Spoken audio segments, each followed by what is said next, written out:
Что посеешь, то и пожнешь. Главная пословица, которой придерживается Кентикская общеобразовательная агрошкола Верхневилюйского улуса. Подробности в сюжете нашего корреспондента Евгения Тайтонова.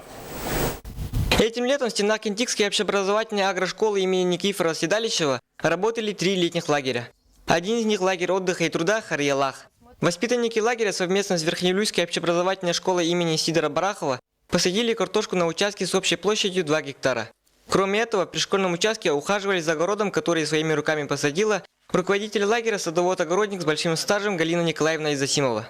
60 дней пройдет, я его возьму, разрежу напополам, и там мездра будет. В середине я мездру вымою, там семена будут. И на следующий год сами будем из своего семян делать. Не покупные будут семена. Специально я оставила. Галина Изосимова предпочтение отдает советским огурцам Кони, Маза и Клавдия, чем остальным сортам, которые привыкли сажать у нас в республике. Собрав урожай, Галина Николаевна вместе с поварами и учителями маринует огурцы.